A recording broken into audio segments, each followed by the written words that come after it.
이번 주간도 신종 코로나 때문에 전국이 불안해할 것이고요. 또 여러 가지 힘들어할 상황임을 보게 됩니다. 확진자 수는 계속 늘어나 아마 1000명을 넘어설 거로 예상되고 있고요. 또 그것 때문에 여러 경기나 또 여러 많은 부분에 위협을 받고 있을 것입니다. 이럴 때 믿음을 가진 우리가 불신앙에 빠지지 말고 믿음을 고백하고 이 모든 흑암을 꺾는 예수 그리스도의 이름을 고백해야 될 줄로 믿습니다.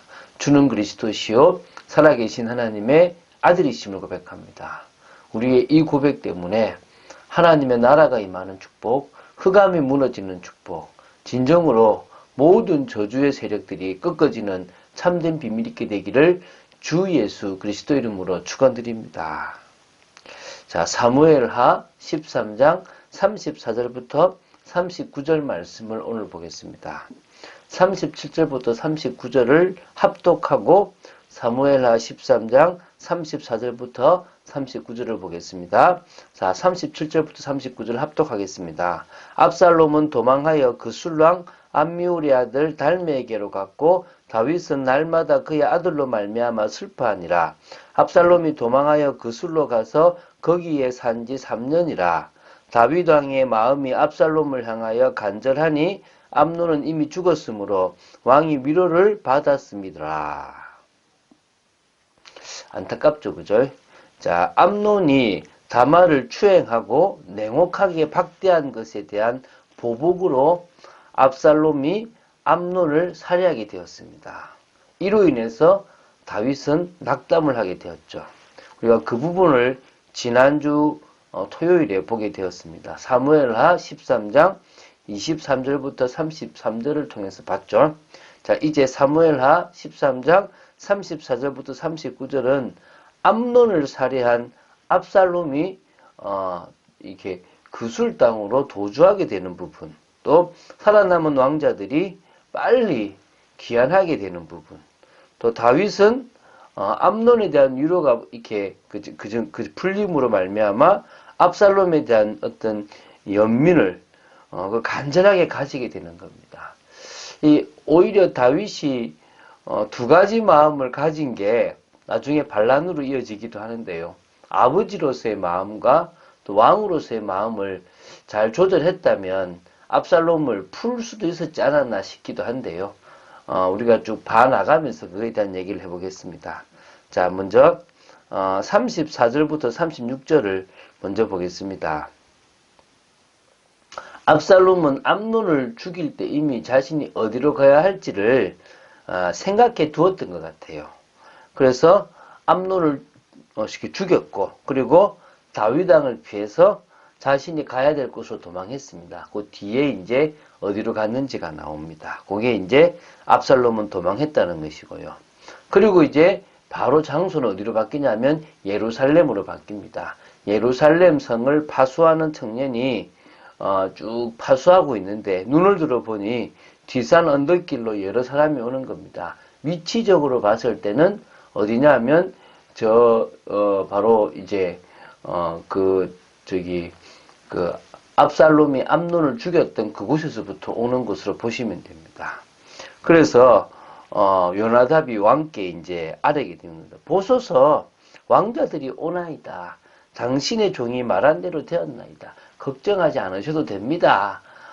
분명히 말씀드리지 않습니까? 암논만 죽였지 압살롬이 다른 형제들을 죽일 일은 없습니다. 그러니까 지금 오고 있습니다. 걱정하지 않으셔도 됩니다. 라고 얘기했죠. 당연히 말을 마치자마자 이제 왕자들이 이제 이를 얻고 막 소리를 높여 통곡한 겁니다. 이거 왜 그러겠습니까? 비극을 본 거 아닙니까?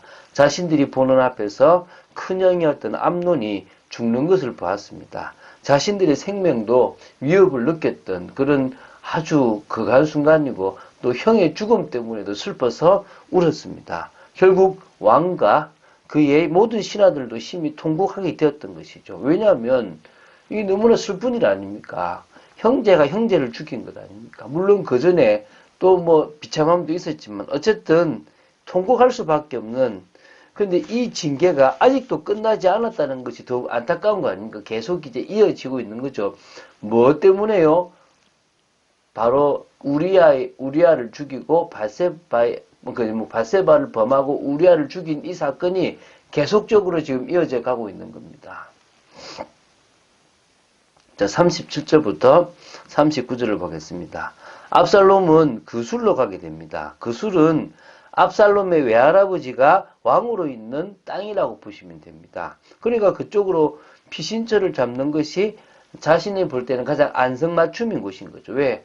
자신을 가장 숨겨주고 가장 편안하게 있을 만한 곳이기 때문입니다. 그래서 그술랑 암미울의 아들 달메게로 갔던 것이고요.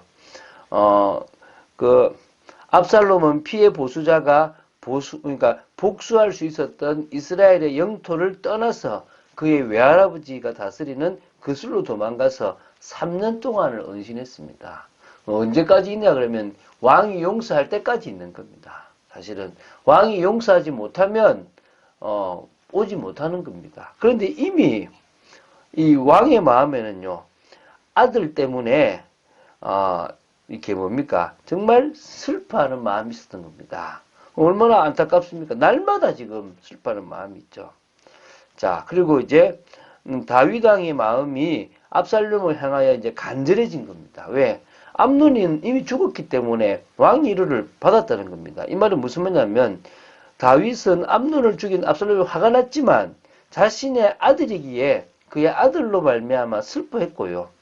이제 그 3년이라는 시간이 암논을 죽인 압살롬에 대한 다윗의 분노를 충분히 가라앉혔다는 것입니다. 그리고 다윗은 비록 압살롬이 암논을 죽이는 죄를 범하긴 했지만은 그가 그술에서 다시 예루살렘으로 돌아오기를 바라고 있었다는 것입니다. 보고 싶었던 것이죠. 어떤 의미에서는 자신의 자리를 물려받을 수 있는 사람이 이 압살롬일 수도 있다고 생각을 할 수도 있는 거겠죠. 물론 뭐 여러 가지 생각일 수 있을 건데요, 그죠? 저는 여기서 좀 다윗이 좀 더 넓게 생각했으면 좋을 까 생각이 들었습니다. 요압이 이제 다음 주에 그러니까 내일 보게 될 내용들 보면 머리를 좀 써요. 그래서 결국은 그 다음 날에 이제 보면은 이제 압살롬을 다시 이제 데리고 오게 되거든요. 근데 압살롬을 데리고 오면은 가까이 이제 자식처럼 돼야 되는데 멀리 돼 버리는 겁니다. 이게 또 압살롬이 반역을 일으키게 되는 거거든요. 어찌 보면 아버지로서의 용서하는 마음과 왕으로서의 어떤 용서하지 못하는 마음이 같이 있었다라고 볼 것 같, 이게 보이거든요. 이게 참 또 다른 또 피를 부르게 됩니다. 그래서 어떤 의미에서는 이럴 때 더더욱 하나님 앞에 기도하면서 하나님이 원하시는 마음이 무엇이고 어떻게 대처하는 것이 가장 옳은지를 하나님께 여쭙고 기도한다면 이런 문제를 풀어가는데 또 더 다음에 문제가 오지 않는데 도움이 되었지 않았나 싶습니다. 우리는 정말 우리의 삶에 있어서 실수가 일어나지 않도록 해야 되고 범죄가 없도록 해야 될 것이고 있다고 할 때 그런 일들을 하나님의 은혜로 풀어가는 지혜가 필요할 줄로 믿습니다. 이번 주에도 우리가 성경 인물을 이 유다와 다말에 대한 이야기를 봤습니다. 어떤 의미에서 다말의 믿음이라고 보시면 됩니다.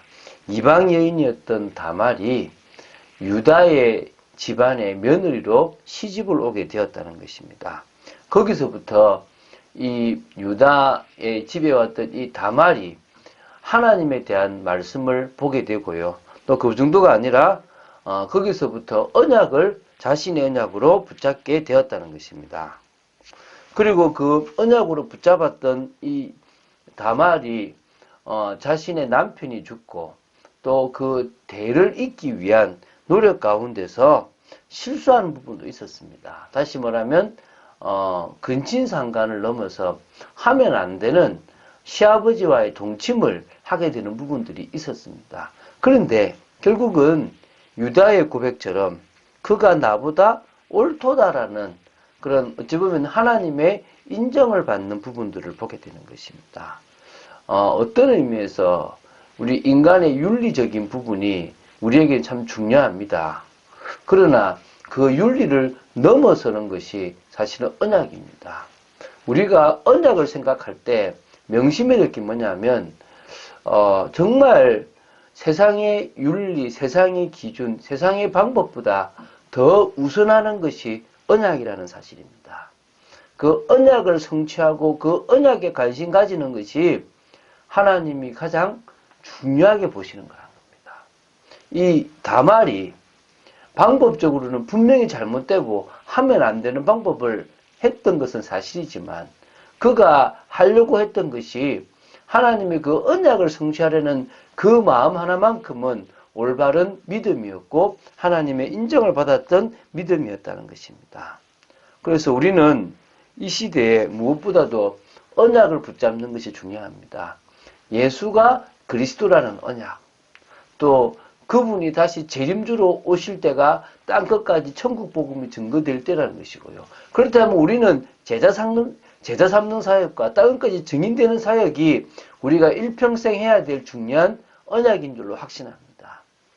그래서 사명이고요. 그렇다면 우리는 분명히 오늘도 그 언약 속에서 강하고 담대한 인생, 은혜 안에서 강한 인생, 말씀 속에 세워지는 인생, 더 나아가서 때를 얻든지 못 얻든지 말씀을 전파하는 축복된 인생이 되어야 될 줄로 믿습니다. 갈수록 이 시대는 위험한 시대가 되어져 갈 것입니다. 속지 마시고 언약을 붙잡고 응답의 축복 속으로 들어가는 저와 여러분 되어야 될 줄로 믿습니다. 많이 움직이지 마시고 오히려 우리가 예배 때는 믿음으로 나아가야 되겠지만 이런 삶에서는 조심하는 부분들을 가져야 될 줄로 믿습니다. 한 주간 응답받는 여러분 되시기를 주 예수 그리스도 이름으로 축원드립니다. 주는 그리스도시요 살아계신 하나님의 아들이심을 고백합니다. 믿음으로 나아갑니다. 말씀 붙잡고 나아갑니다. 진정으로 저희들이 어떤 상황이든지 하나님 앞에 긍휼을 정말 구하고 또 지혜를 구하는 저희들 되게 하시고 하나님의 마음으로 사람을 용서하고 품어나가는 저희들 되게 하여 주시옵소서. 주 예수 그리스도 이름으로 기도드립니다. 아멘.